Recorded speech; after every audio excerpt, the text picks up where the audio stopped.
दे दे अपनी शरण, ओए तेरे भवन दे दे अपनी शरण, रहे तुझ में मगन थाम कर ये चरण। तन मन में भक्ति ज्योत तेरी हे माता जलती रहे, तन मन में भक्ति ज्योत तेरी हे माता जलती रहे।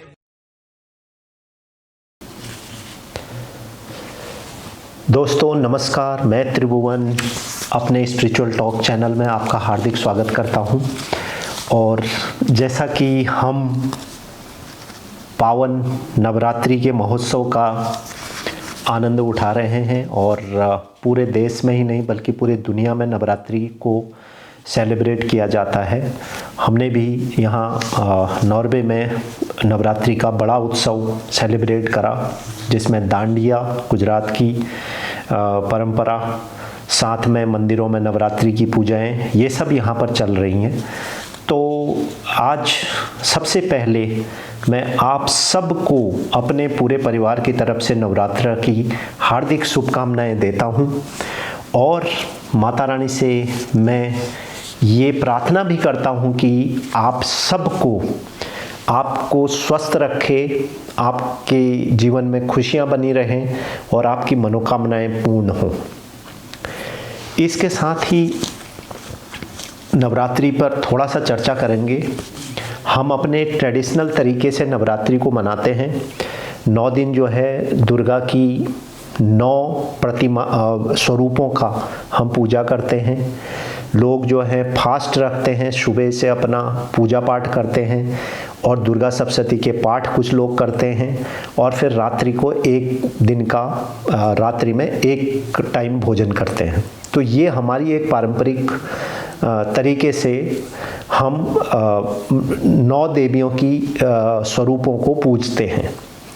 लेकिन मेरा जो आज का टॉपिक है, जिस पर मैं विषय पर बात करना चाहता हूँ, ये सब तो हम पारंपरिक रूप से मनाते आ रहे हैं, लेकिन इसका एक दूसरा स्वरूप भी है कि 9 देवियों के जो 9 स्वरूप हैं, उन 9 स्वरूपों के साथ 9 रंग जुड़े हुए हैं, कलर जुड़े हुए हैं और उन 9 स्वरूपों का हमारे जीवन में उनका सैद्धांतिक महत्व क्या है, कैसे हम अपने जीवन में उन चीज़ों को उतारते हैं, उसका एक सिंबॉलिक एक महत्व है, जिसको मेरा ये मानना है, खासकर जो मेरे जानने वाले लोग हैं, मेरे आसपास के लोग हैं, वो इन चीज़ों पर ध्यान नहीं देते हैं, बल्कि हमारा ध्यान रिलीजियसली अपने इन त्योहारों को मनाने में रहता है।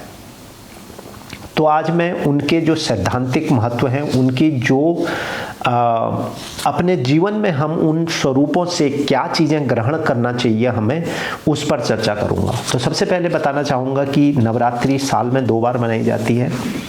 एक आपकी होती है शरद ऋतु की नवरात्रि, जो सितंबर से अक्टूबर के बीच में होती है। दूसरी होती है चैत मास की, जो आपकी जो है मार्च और अप्रैल में मनाई जाती है। तो वो डिपेंड करता है कि कौन से महीने में पड़ रही है। अब जो है इसमें जो शरद ऋतु वाली जो है, जो अभी चल रही है सितंबर से अक्टूबर के बीच में जो मनाई जाती है, तो इस शरद ऋतु वाली नवरात्रि का बड़ा महत्व है। पूरे देश में बड़े हर्षोल्लास के मनाई जाती है। उसके 3-4 रीजन है। पहला रीजन ये है कि शरद ऋतु वाली नवरात्रि लगभग पूरे देश में मनाई जाती है। अगर आप देखोगे दुर्गा पूजा बंगाल में और नॉर्थ ईस्ट में बड़े ज़ोर शोरों से मनाई जाती है। उसके अलावा अगर आप साउथ के रीजन में चले जाएं, गुजरात चले जाएं, तो वहाँ पर दांडिया और गरबा के रूप में नवरात्रियों की दुर्गा की पूजा के साथ वो त्यौहार सेलिब्रेट होता है। और नॉर्थ में ऑफ कोर्स 9 दिन तक नवरात्रि 9 देवी की 9 स्वरूपों की पूजा की जाती है। तो इसलिए शरद ऋतु की जो नवरात्रि है उसका एक बहुत बड़ा महत्व है। तो अब मैं जल्दी जल्दी से जाता हूँ कि जो देवी के 9 स्वरूप हैं उनके साथ 9 कौन से रंग जुड़े हुए हैं, उनका क्या महत्व है, और दूसरा ये इनका सैद्धांतिक जो भाव है, जो हमारे जीवन में हम इनके नवरात्रि के हर दिन का क्या महत्व है उस पर थोड़ा सा रोशनी डालना चाहूँगा। तो पहला नवरात्रि जो है उसको हम आपको पहले दिन की जो नवरात्रि होती है वो हम शैलपुत्री के स्वरूप में, देवी के शैलपुत्री स्वरूप में हम उसको मनाते हैं। और उनका जो स्वरूप है शैलपुत्री का, उनके साथ एक कलर एसोसिएट है, वो कलर है, रंग है पीला। आपने देखा होगा शैलपुत्री जी की जितनी भी आप प्रतिमाएं देखेंगे उनमें उनको पीले वस्त्र, पीली साड़ी पहनाई जाती है। और हमारे इन रंगों के साथ ये भी एक बात है कि अगर हर दिन जो रंग निर्धारित है उस स्वरूप के लिए, अगर मैं व्रत ले रहा हूँ, फास्ट ले रहा हूँ, आप फास्ट ले रहे हैं, तो आपको उसी कलर के कपड़े पहनकर पूजा करनी चाहिए, ऐसी मान्यता है, जिससे कि उसका फल आपका दुगना हो जाता है, एक भाव आपका अंदर से आता है। तो पीला वस्त्र जो है वो आपका शैलपुत्री जी का वस्त्र, शैलपुत्री जी का कलर, उनको इस तरह की साड़ी पहनाई जाती है। उनको पहाड़ों की बेटी भी कहा जाता है। और दूसरा जो है, जो इसका मेन स्वरूप है वो जीवन की चमक, जीवन में उत्साह और जो है खुशी, हैप्पीनेस को सिग्निफाई करता है। मतलब खुशियाँ, हैप्पीनेस और आपका जो है जीवन में जो खुशियाँ हैं, हैप्पीनेस है, पीस है, उसको हम जो है सिग्निफाई, ये पहली नवरात्रि जो शैलपुत्री का स्वरूप है उसको सिग्निफाई करता है। तो कहने का मतलब है कि हमें अपने जीवन में शांति बनाई रखनी चाहिए, अपने जीवन में जो है खुशियाँ हमारी बनी रहें, इसकी कामना के साथ ये पूजा करनी चाहिए। और कोशिश करनी चाहिए हमारे अंदर जो अनहैप्पीनेस के कारण हैं, जिसकी वजह से हम नाखुश हैं अपनी ज़िंदगी में, उन कमियों को हम दूर करें। जैसा कि मैं आपको बताने का मेरा मतलब तात्पर्य यही है कि नवरात्रि सिर्फ जो है हमारे रिलीजियस जो है रिचुअल्स नहीं है, सिर्फ रिलीजियस रिचुअल्स नहीं है, बल्कि ये इनका सिग्निफिकेंट कुछ और है हमारे जीवन में। जैसा कि मैंने आपको बताया, बुराई पर अच्छाई की जीत, यानी कि किसकी बुराई, हमारे इंसान के अंदर की जो बुराइयां हैं उनको, बुराइयों को दूर करने का, करके अच्छाइयों की तरफ जाने का नवरात्रि का महत्व है। तो पहला दिन मैंने आपको बताया, कोशिश ये करनी चाहिए। दूसरा जो नवरात्रा है वो आपका ब्रह्मचारिणी माता का दिन होता है, स्वरूप होता है, और उनका जो रंग होता है वो हरा रंग होता है। तो इसलिए पूजा आपको हरे रंग के वस्त्र पहन के करनी चाहिए, और माता रानी का श्रृंगार तो हरे वस्त्रों के साथ ही होता है। और इसका जो सिग्निफिकेंट है हमारे जीवन में, हम इसके अपने जीवन में क्या इस दिन संकल्प करना चाहिए, वो ये है कि नवीकरण और प्रकृति और ऊर्जा से जुड़ा हुआ है। प्रकृति का मतलब है जो इंसान की प्रकृति है, प्रवृत्ति है, वो कैसी होनी चाहिए, और हमेशा इंसान को जो है ऊर्जावान होना चाहिए। मतलब अपने जीवन के प्रति वो ऊर्जा होनी चाहिए जिससे कि आप अपने जीवन को सरलतापूर्वक आगे बढ़ा सकें, और हमेशा अपने जीवन में कुछ नए करने की आपकी इच्छा होनी चाहिए, और आपको पता होना चाहिए कि आपके जीवन में अभी क्या नया होना चाहिए। चाहे आपका पर्सनल लाइफ हो, चाहे आपकी प्रोफेशनल लाइफ हो, हर जगह इनोवेशंस को इम्पोर्टेंस इसलिए दिया जाता है क्योंकि आपके जीवन में कुछ ना कुछ नया अगर नहीं हो रहा है, अगर आप वही पुराने पीढ़ियों से चली आ रही परंपराओं के साथ जूझ रहे हैं, चल रहे हैं, तो आपकी उन्नति में वो बाधा का एक प्रतीक है। अगर आपको ज़िंदगी में जो है सक्सेसफुल होना है अपने पर्सनल लाइफ और प्रोफेशनल लाइफ में, तो आपको इनोवेशन की तरफ जाना चाहिए, अपने जीवन को साक्षर जो है बनाना चाहिए। तीसरा जो है, और हमेशा डेवलपमेंट और प्रोग्रेसिव नेचर आपका होना चाहिए। तो ये हमें दूसरा नवरात्र सिखाता है। तीसरा नवरात्रि जो है आपकी चंद्र घंटा माता का जो है। अब ये चंद्र घंटा, इनका जो कलर है वो ग्रे रंग की साड़ी, आपने देखा होगा ग्रे कलर की साड़ी जो है उनको पहनाई जाती है। तो ऐसा हमें करना चाहिए, पूजा पाठ जो है ग्रे कलर के वस्त्र से पहन के करने चाहिए, तो वो भाव आपको नजर आएगा। लेकिन जो चंद्र घंटा देवी का स्वरूप है वो हमारे लिए जो है बुराई को नष्ट करने का और हमारे अंदर वो दृढ़ शक्ति पैदा करने का दिन है। तीसरा दिन, जब हम अपने अंदर जो इंसान के अंदर जो बुराइयां हैं, क्योंकि हर इंसान के अंदर बुराइयां होती हैं, इंसान के अंदर अच्छाइयाँ भी होती हैं और बुराइयाँ भी होती हैं। तो जो हमारे अंदर बुराइयाँ हैं जिनसे हम आगे नहीं बढ़ पा रहे हैं, जिससे हमारे समाज में हमारा तिरस्कार हो रहा है, जिससे हम अपनी प्रोफेशनल लाइफ में प्रोग्रेस नहीं कर पा रहे हैं, वो जो हमारी कमियां हैं, बुराइयां हैं, उनका दृढ़ संकल्प करके उनसे हमें बाहर निकलने की शक्ति जो है देवी माँ से मांगनी चाहिए, चंद्र घंटा माँ से मांगनी चाहिए, और ये उनका ही प्रतीक है। तो ये इसका मेरे जीवन में तीसरे दिन के नवरात्रा का महत्व मेरे को तभी मिल पाएगा। चौथा दिन जो है, आपने देखा होगा ऑरेंज कलर की साड़ी, नारंगी रंग की साड़ी माता को पहनाई जाती है, और उनके स्वरूप में आपने चौथा दिन जो है वो कुष्मांडा देवी के नाम से वो विख्यात है उनका स्वरूप।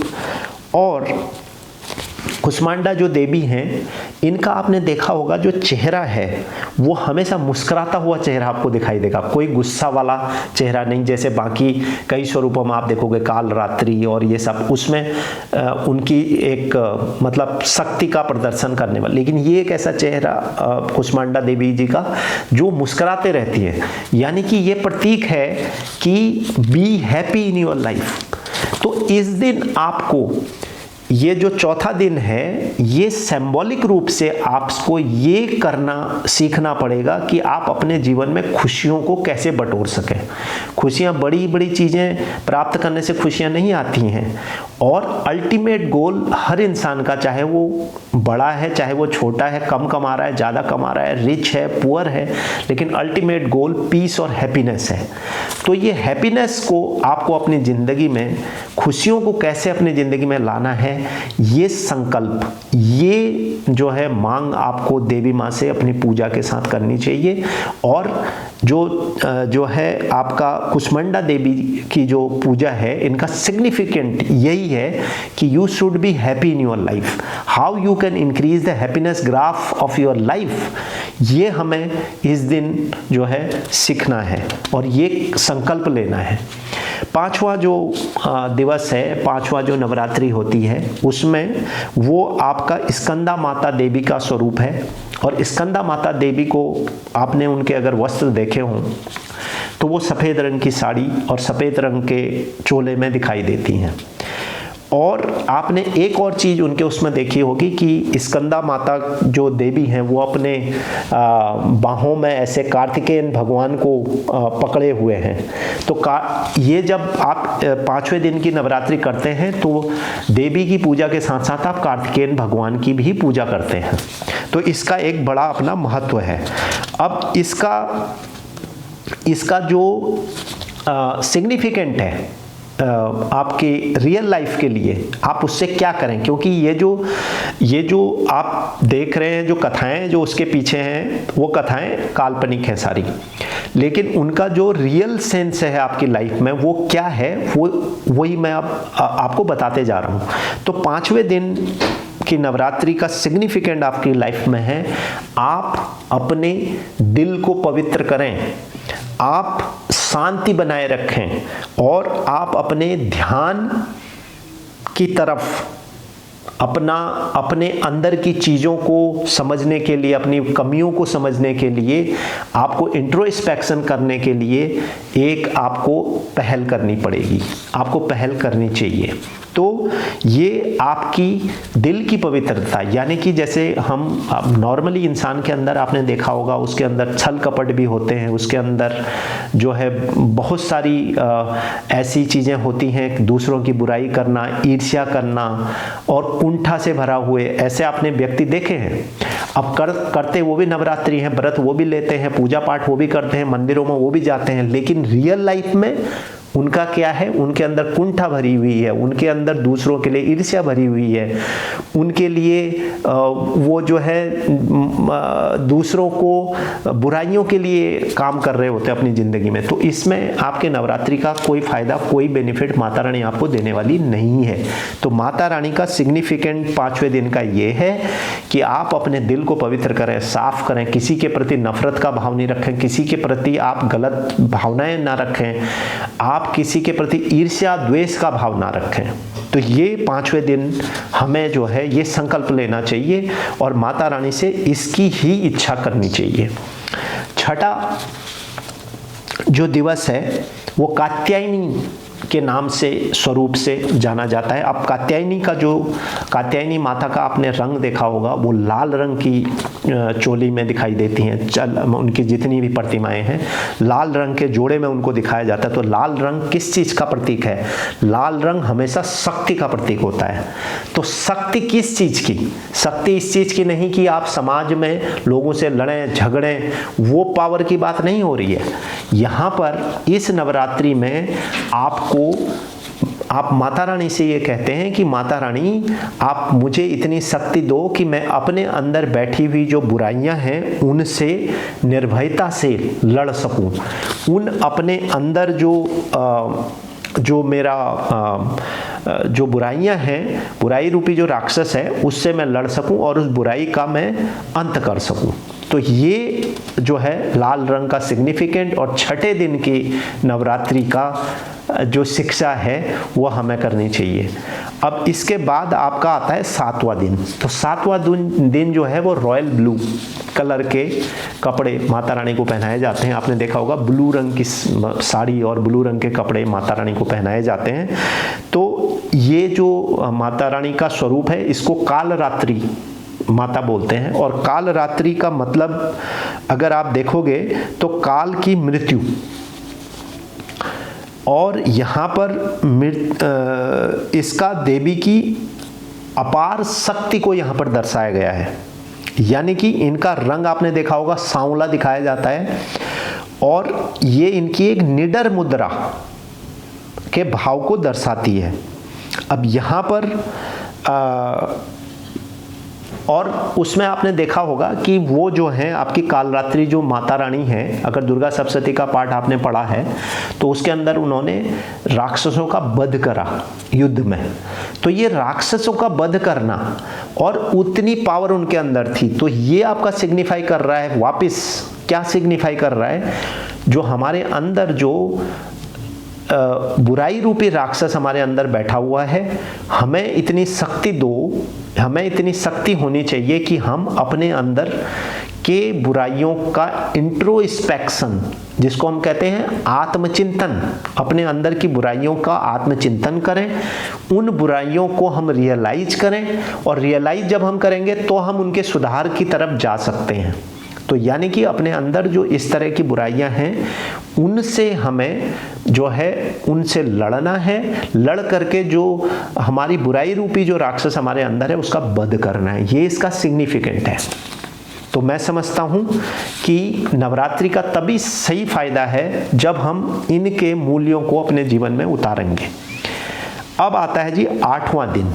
8वां दिन जो है वो महागौरी का दिन है और महागौरी का जो आपने देखा होगा कलर, उनको जो वस्त्र पहनाए जाते हैं वो गुलाबी रंग के वस्त्र पहनाए जाते हैं, ऑरेंज कलर के जो है कपड़े उनके चोला उनको पहनाया जाता है और ये जो है महागौरी का स्वरूप है। तो ये बेसिकली इनका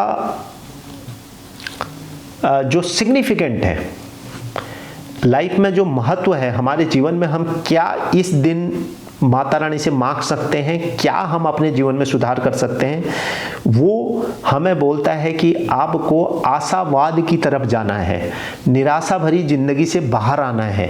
क्योंकि आपने देखे हैं कई लोग अपनी लाइफ में इतने निराशावादी हो जाते हैं परिस्थितियों के कारण, अपने कई तरह की समस्याओं के कारण वो निराशावादी हो जाते हैं।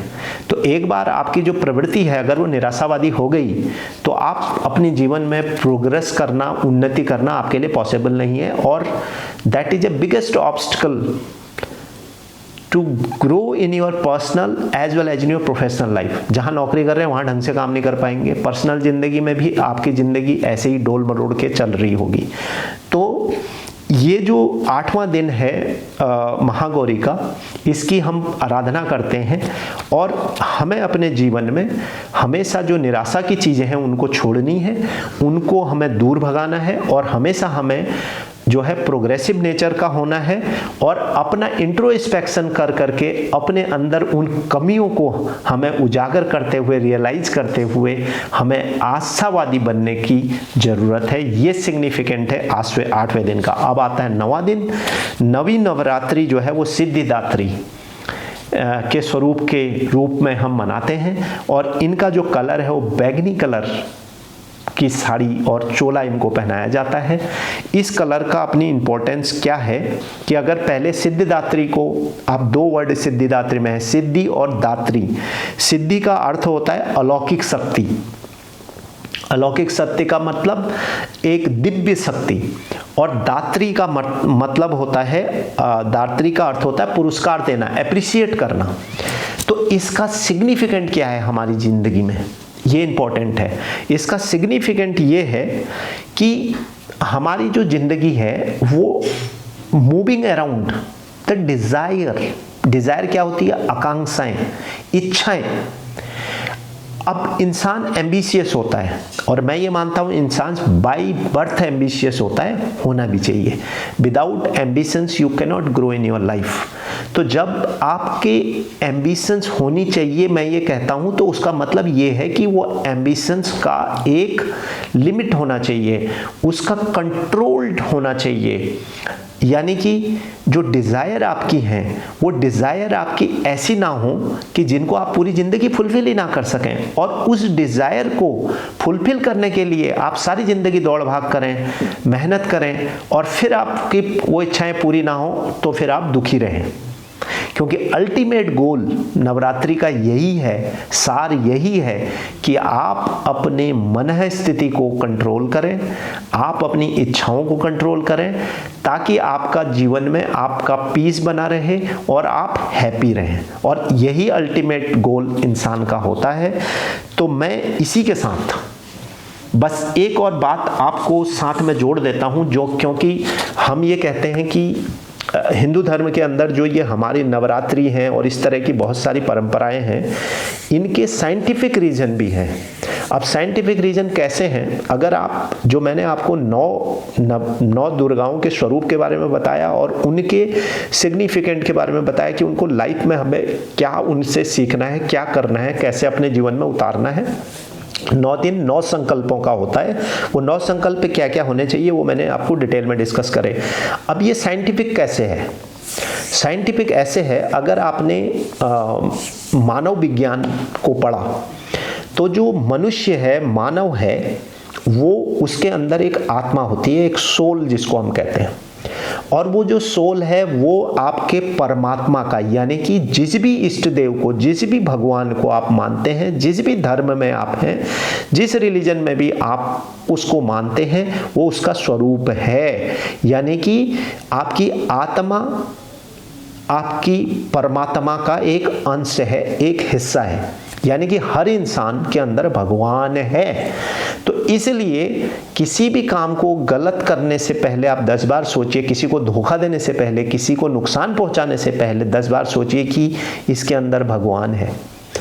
अब ये होता कैसे है, मैं आपको इसका साइंटिफिक रीजन बताता हूं। तो जो वो सोल है, वो सोल से 3 चीजें जुड़ी हुई हैं आत्मा के साथ। पहला आपका मन, मन मतलब माइंड। अब ये माइंड क्या है? आपका थॉट, इमोशंस, ये आपके जनरेट होते हैं आपके दिमाग में। अब जो आपके थॉट होंगे वो कितने प्रकार के होंगे? दो प्रकार के होंगे, या अच्छे विचार होंगे या बुरे विचार होंगे, या तो अच्छे थॉट होंगे या गुड थॉट या बैड थॉट। अब अच्छे थॉट होंगे तो आपके जो एक्शन है, जो काम करने का जो तरीका है वो भी अच्छा होगा, यानी कि आप अच्छे काम करोगे। अगर आपके विचार बुरे होंगे, थॉट बुरे होंगे, तो काम भी बुरे होंगे। और इससे होगा क्या? जब आप गलत काम करोगे तो आपके संस्कार क्या होंगे? गलत। तो जो आपके संस्कार हैं वो अच्छे या बुरे होते हैं, इसीलिए आप इंसान को उसके संस्कारों से ही तो जानते हो ना। तो अल्टीमेटली आप अगर अच्छे संस्कार के लोग हैं तो आपको अच्छा बोला जाएगा, अगर आपके संस्कार बुरे हैं तो आपको बुरा बोला जाएगा। तो ये इसका साइंटिफिक रीजन है, यानी कि इसीलिए हमने एक कहावत सुनी है कि जैसा सोचोगे वैसा बनोगे। उसका मतलब यही है कि जैसा आपकी सोच आएगी, जैसा आपके थॉट आएंगे, विचार आएंगे, वैसे आप एक्शन करोगे, यानी कि बैड और गुड। अगर आपने गुड करा तो आपके संस्कार अच्छे होंगे, आपको अच्छा व्यक्ति कहा जाएगा, आप अपने जीवन में ग्रोथ करोगे, प्रोग्रेस करोगे। और अगर बुरे विचार आएंगे तो बुरे काम करोगे तो बुरे आदमी बनोगे, यानी कि आपका जो संस्कार हैं वो बुरे संस्कार हो जाएंगे। तो यही सारे जीवन का जो है सारांश है। पूरे जिंदगी में ये तीन चीजों को जिसने समझ लिया उसकी जिंदगी पार लग गई। और ये जितने भी हमारे नवरात्रा हैं, जितने भी फेस्टिवल हैं, इनके सिग्निफिकेंट को समझना बहुत जरूरी है। तो बस इसी के साथ इस वीडियो का अंत करता हूं और वापस मैं आपको एक बार फिर सपरिवार नवरात्रि की हार्दिक शुभकामनाएं देता हूं। आप स्वस्थ रहें, खुश रहें, मस्त रहें।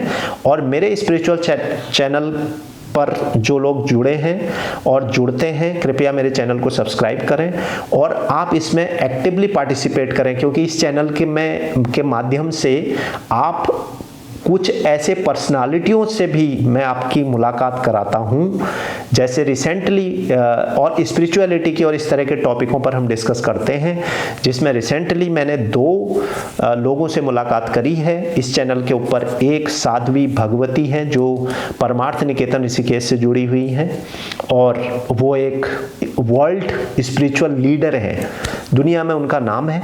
उनसे मैंने बात करी, उनके क्या संदेश हैं स्पिरिचुअलिटी के बारे में, लोगों के बेटरमेंट के लिए, वो सब उसमें है। इसके अलावा मैंने जो नॉर्वे की एस्कॉन की जो यहाँ की हेड हैं, जो यहाँ पर एस्कॉन संस्था को चलाती हैं, सनातनी देवी जी, उनसे भी मैंने स्पिरिचुअलिटी के और जीवन की सफलता के बारे में बात करी। तो वो इसमें मैंने किया। और इसके बाद एक जो है बीके शिवानी जी आएंगी। मैं बीके शिवानी जी के विचारों से भी काफ़ी प्रभावित रहता हूँ और वो ब्रह्म कुमारी हैं और बड़ी फेमस हैं। आपने उनके बहुत सारे वीडियो देखे होंगे। बहुत जल्द वो मेरे इस चैनल पर मेरे साथ स्पिरिचुअल टॉक के लिए आएंगी। अभी टाइम डिसाइड नहीं है, बट बहुत जल्दी हो जाएगा। तो इस तरीके से आप अगर मेरे चैनल से जुड़ते हैं तो आप इंटरेक्टिव पार्टिसिपेशन कर सकते हैं, मेरे को कमेंट दें, क्वेश्चन भेजें, तो ताकि मैं जो ये पर्सनालिटीज़ हैं, स्पिरिचुअल लीडर्स हैं, स्पिरिचुअल गुरुज हैं, इनसे वो क्वेश्चन पहुंचा सकूं और आपको उनके आंसर इनके शो में आपको मिलते रहेंगे। चलिए फिर मुलाकात होती है एक और किसी व्यक्ति के साथ। इस वीडियो का यहीं पर अंत करता हूं। तब तक अपना ध्यान रखें, स्वस्थ रहें, हैप्पी रहें और पीस बनाए रखें अपनी लाइफ में। चलिए बाय बाय, टेक केयर, नमस्कार।